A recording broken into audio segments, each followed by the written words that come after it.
आं जेब्ला थाखोनियाव फरायोमोन जोंहा आबौआ बै फुरुलिया बाजाराव थाङोमोन नालाय बे इंराजि मिडियाम बै फावगिरि गायसनदोंमोन थाङोबा जोंखौ उन्दै समाव बुंना दोनोमोन जे नोंसोरो स्कुल आवार समावहाय इंराजियावनो रायज्लायबाय थानांगौ बर' रायज्लायनाङा बा असमियाव रायज्लायनाङा जों उन्दै गथ' नालाय बिराद इन'सेन्ट जेबो बुजियामोन ओमफ्राय आबौआ मा जादों बै मेथाइ बायना लाबोबाय बाजारनिफ्राय जे बियो टिफिन समावहाय लेजार समाव जाथों जेब्ला आबौआ फैयो आबौजों आं इंलिस रायज्लायगासिनो इंलिसखौ बांद्राय रोङा बुंगासिनो जानो नामा आबौ दायो नै माबा मेथाइ बायना होनि नै नों लाखिदो आं मोननैल' सोदोब बुंदोंमोन येस आरो न' मानो होनबा आंनि लोगोसे खाथि खाला क्लासमेटफोरा दंमोन आं सानदोंमोन मा आबौजों जुदि आं फंसे बर' रायज्लायोबा सारनो खोन्थाहैगोन नामा सारा फैनानै आंखौ बुफैगोन नामा हयथ' बै जिथु इन'सेन्स जदिव आं जोबोद फरायनायाव गाधामोन खिन्थु आं मानसिफोरखौ जा मानियोमोन गिदिरखौ मानियोमोन जा जिथु आंनि माने दाय गैयै मोनसे जा आखल आखु जा केरेक्टार हयथ' बै केरेक्टारानो आंखौ नैबे पजिसनसिम लाबोबाय होननानै आं सानो बेनिखायनो जों धोरोमखौ लानानै जुदि सोलिलाङोबा नों जेसेबांखि गिदिर मानसि जाया मानो नों मानसिखौ मानसि हिसाबै नोङो सिबिनो हागोन बेखौ आं मिजिंथियो साबायखर साराथ' हाबा जायाखै नङा होमबा जाबायना दा बेनिफ्राय सेंग्रानि समाव आं बुंदों जोबोद संकटनि सम दा मानसिफोरा साख्रि मोना सोर साख्रि मोनो मासे सिंनिया साख्रि मोननो हागौ नङाबा मोनसे सोदोब मोनसे ओंखारदों AI आर्टिफिशियेल इन्टेलिजेन्स दाखालिबावसो उरिष्यायाव बै निउज फरायग्रा एंकरखौ सासे आइखौ दोनदों माने आर्टिफिशियेल इन्टेलिजेन्स लिसा मुंनि सासे हिन्जावसा बानायदों बिसोर रबट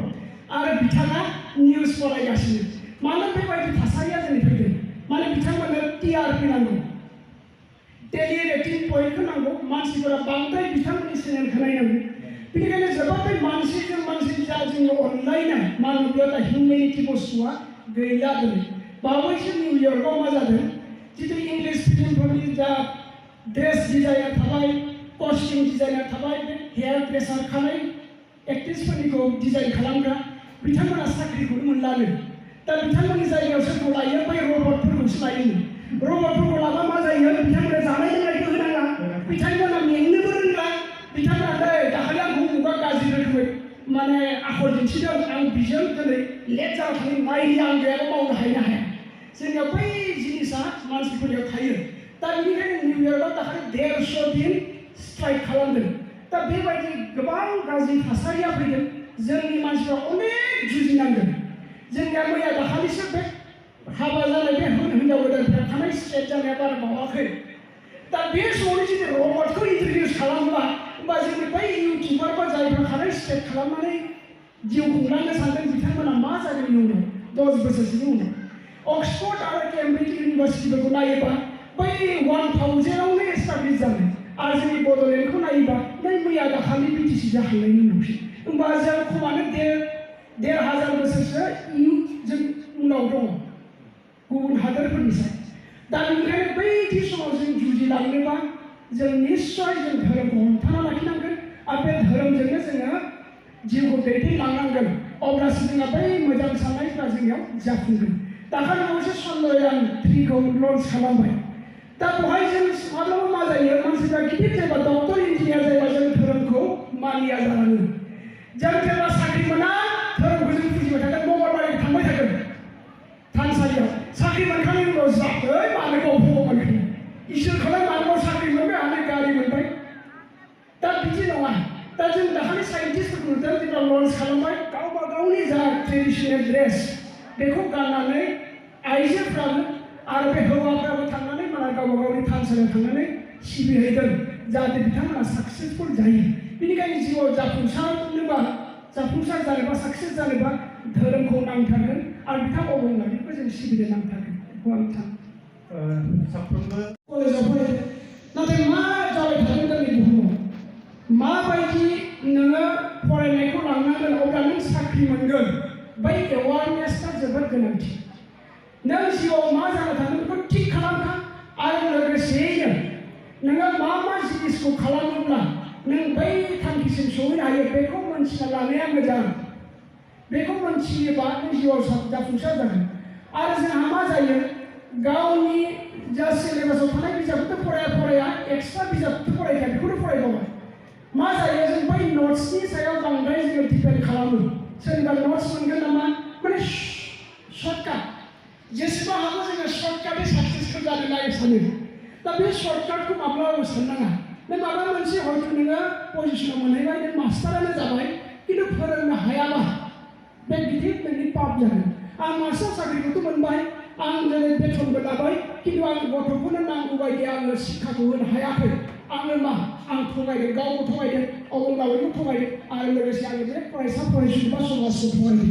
जाहाथे बे जायाथों मानो होनबा दासो जोङो फाउन्डेसनेल स्टेजाव दङ दासो जोङो दावगानाय मोनसे स्टेजाव दङ। बेनिखायनो जोङो मोजां मानसि जोंनियाव जाफुंसारनांगोन बा मोजां मानसि जोंनो नांगौ अब्लासो जोङो इयुन जोलैखौ थिग खालामनो हागोन।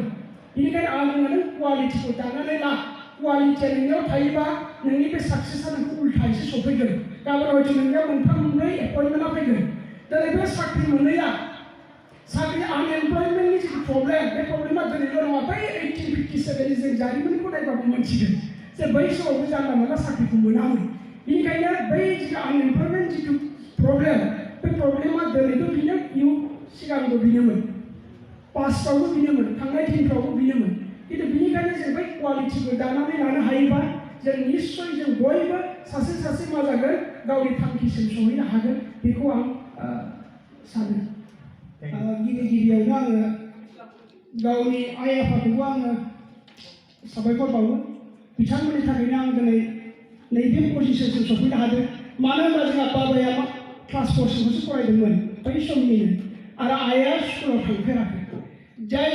माने स्कुलाव थांफेराखै जायनि बिफाया थाखो 4सिमल'सो फरायदों बिनि गथ'आ जे दिनै नैबे पजिसनसिम सासे एसिस्टेन्ट प्रफेसार मोनसे कलेजाव जानो हादों। बिनि थाखाय आं बिथांमोनखौ रोजा रोजा साबायखर बावो। लोगोसे गामिनि मानसिखौ आइ आफाफोरा मा खालामोमोन दुब्लियाव थांनानै मालाबा आलि दानहैयोमोन दुब्लियाव थांनानै मालाबा आलि खोहैयोमोन दुब्लियाव थांनानै मालाबा खोथिया फुहैयोमोन। अब्ला आंखौ गामिनिफ्राय सोङोमोन ओइ आबौ नों मा खोथियाल' फुनोसै नामा फरायनाया बेसेबांसो जाखो फरायनायखौ मोजां फरायदों नोंस्रा बाबाया नों जोबोद खस्थ' खालामदों आरो बै आंनि खर'आव सोना होदों जे नों जिउआव माबा मोनसे जानांगोन।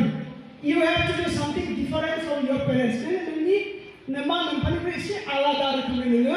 नुजानो नांगोन बुहुमाव बा नोङो बे समाजाव नोङो देखायलांनांगोन। बेखौ जे आंनो सानफ्रोमबो सोना होदोंमोन सोर आबै आबौ मादै फंबाय बिनानाव बिदामोना। बेनिखायनो आं बयबो आंनि बे गामिनि मानसिफोरखौबो रोजा रोजा साबायखर बावो आरो लोगोसेनो जोंहा अबंलावरियाथ' थाखाबाय बिथांखौ आं रोजा स्कुल लाइफ आंनि जोनोमा जाहैबाय 1987 मायथाइ। बै समाव मोनसे गिखांनाय मोनसे फैदोंमोन मा जे एसामिस मिडियामाव फरायबासो साख्रि मोनो हयथ' बेखौ गोबाङानो मिथियो आरो इंराजि मिडियामावसो फरायबा साख्रि मोनो। आंबो एलपियावनो हरदोंमोन हरोबा आं मा जादों एबिसिडि बा नै कख'खौनो रोङाबा सानफ्रोमबो गेलेनाय दाउ गावनाय गेलेनाय मार्बल गेलेनाय फैसा गेलेनाय बे माबायो। ओमफ्राय जोबोद साननानै आं हयथ' 10थासो स्कुल सोलायदों जिउआव 10थासो फरायसालि सोलायखांनायनि उनावसो आं दिनै सासे प्रफेसार जानो हादों। बिनिखायनो उनावहाय आंखौ बै एलपि स्कुलनिफ्राय मा खालामदों बै इंराजि मिडियामाव होदों। मोनसे इन्टारेस्टिं मोनसे घटना दं आं बुंनो सानदों। दा बै एलपि स्कुलाव थांनाय बै मेम'रियेलाव दंबाय थायोमोन जदिअ आं इंलिस मिडियाम होदोंमोन। सानसेखालि सुनिबारमोन आं फरायसालियाव थांदोंबा बे एलपि स्कुलाव हाबना थाहैदोंमोन। आंबो आंनि फरायसालि इंराजि मिडियामनि फरायसालिसिम सहैयासै। बाबायाथ' दा 12ता बाजियाव लायनोसै साइकेल लानानै थांनानै स्कुलाव नुहैबाय माथो गथ'आ गैया गासिबो माला खुदियाफ्रा ओंखारजोब्बाय फरायसालिनिफ्राय नाथाय खदिन बर'आ स्कुलनिफ्रायनो ओंखाराखै दा। ओमफ्राय जेब्ला बाबाया फैफिनबाय नुबाय एलपि स्कुलावसो जिरायना दं बहाय लावथि लानानै आं जोबोद बुजादोंमोन बै सानखौ। दा बे मोनसे मेम'रि आं जेब्ला थाखोनियाव फरायोमोन जोंहा आबौआ बै पुरुलिया बाजाराव थाङोमोन नालाय बै इंराजि मिडियाम बै गिबि गायसनदोंमोन। थाङोबा जोंखौ उन्दै समाव बुंना दोनोमोन जे नोंसोरो स्कुल आवार समावहाय इंराजियावनो रायज्लायबाय थानांगौ बर' रायज्लायनाङा बा असमियाव रायज्लायनाङा। जों उन्दै गथ' नालाय बिराद इन'सेन्ट जेबो बुजियामोन। ओमफ्राय आबौआ मा जादों बै मेथाइ बायना लाबोबाय बाजारनिफ्राय जे बियो टिफिन समावहाय लेजार समाव जाथों जेब्ला आबौआ फैयो आबौजों आं इंलिस रायज्लायगासिनो इंलिसखौ बांद्राय रोङा बुंगासिनो जानो नामा आबौ दायो नै माबा मेथाइ बायना होनि नै नों लाखिदो आं मोननैल' सोदोब बुंदोंमोन येस आरो न' मानो होनबा आंनि लोगोसे खाथि खाला क्लासमेटफोरा दंमोन आं सानदोंमोन मा आबौजों जुदि आं फंसे बर' रायज्लायोबा सारनो खोन्थाहैगोन नामा सारा फैनानै आंखौ बुफैगोन नामा हयथ' बै जिथु इन'सेन्स जदिव आं जोबोद फरायनायाव गाधामोन खिन्थु आं मानसिफोरखौ जा मानियोमोन गिदिरखौ मानियोमोन जा जिथु आंनि माने दाय गैयै मोनसे जा आखल आखु जा केरेक्टार हयथ' बै केरेक्टारानो आंखौ नैबे पजिसनसिम लाबोबाय होननानै आं सानो बेनिखायनो जों धोरोमखौ लानानै जुदि सोलिलाङोबा नों जेसेबांखि गिदिर मानसि जाया मानो नों मानसिखौ मानसि हिसाबै नोङो सिबिनो हागोन बेखौ आं मिजिंथियो साबायखर साराथ' हाबा जायाखै नङा होमबा जाबायना जायाखै दा बेनिफ्राय सेंग्रा बे समाव आं बुंदों जोबोद संकटनि सम दा मानसिफ्रा साख्रि मोना सोर साख्रि मोनो मासे सैमाया साख्रि मोननो हागौ नङाबा मोनसे सोदोब मोनसे ओंखारदों AI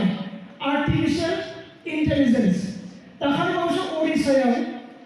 बै निउज फरायग्रा एंकरखौ सासे आइखौ दोनदों माने आर्टिफिशियेल इन्टेलिजेन्स लिसा मुंनि सासे हिन्जावसा बानायदों बिसोर रबट आरो बिथाङा निउज फरायगासिनो मानो बेबायदि थासारिया दिनै फैदों माने बिथांमोननो TRP नांगौ डेलि रेटिं पइन्टखौ नांगौ मानसिफोरा बांद्राय बिथांमोननि चेनेलखौ नायनांगौ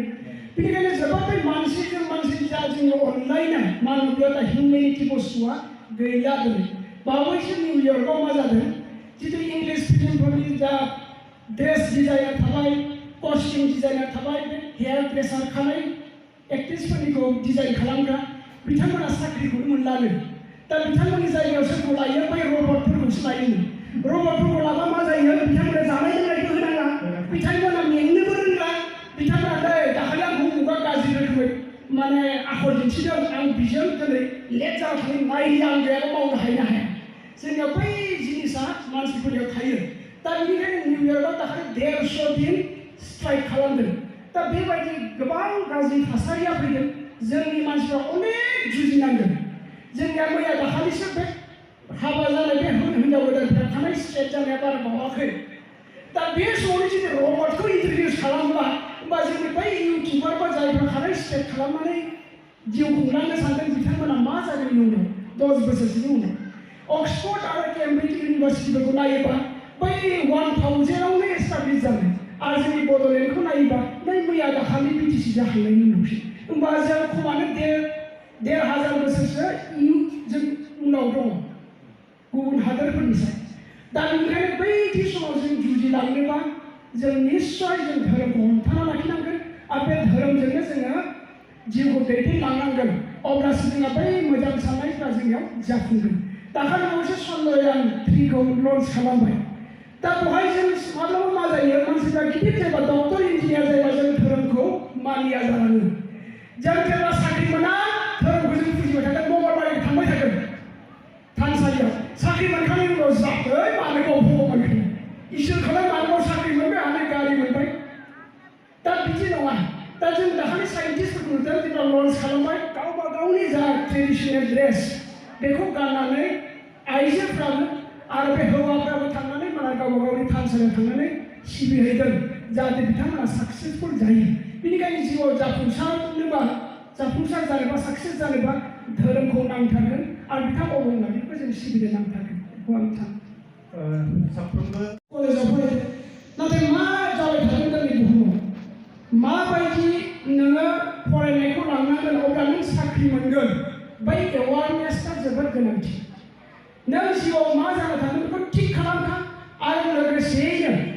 नोङो मा जिनिसखौ खालामोब्ला नों बै थांखिसिम सहैनो हायो बेखौ मोनथिना लानाया मोजां बेखौ मोनथियोबा नों जिउआव जाफुंसार जागोन आरो जोंहा मा जायो गावनि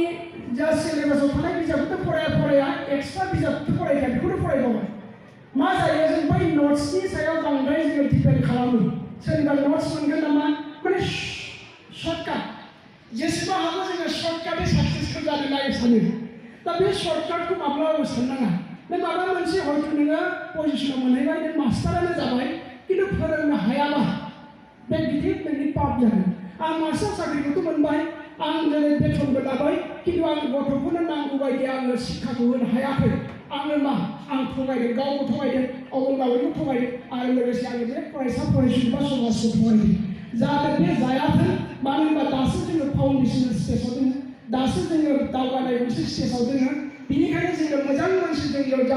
जाफुंसारनांगोन बा मोजां मानसि जोंनो नांगौ अब्लासो जोङो इयुन जोलैखौ थिग खालामनो हागोन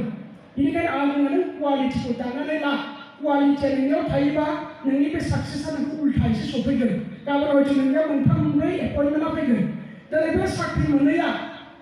साख्रि आनएमप्लयमेन्टनि जिथु प्रब्लेम बे प्रब्लेमा दिनैल' नङा बै 1857 जों जारिमिनखौ नायबाबो मोनथिगोन जे बै समावबो जानला मोनला साख्रिखौ मोनामोन बेनिखायनो बै जिथु आनएमप्लयमेन्ट जिथु प्रब्लेम बे प्रब्लेमा दिनैबो बेनो सिगांबो बेनोमोन पास्टआवबो बेनोमोन थांनाय दिनफ्रावबो बेनोमोन खिन्थु बेनिखायनो जों बै क्वालिटिखौ दानानै लानो हायोबा जों निस्सय जों बयबो सासे मा जागोन गावनि थांखिसिम सहैनो हागोन बेखौ आं सानो। Thank you sir.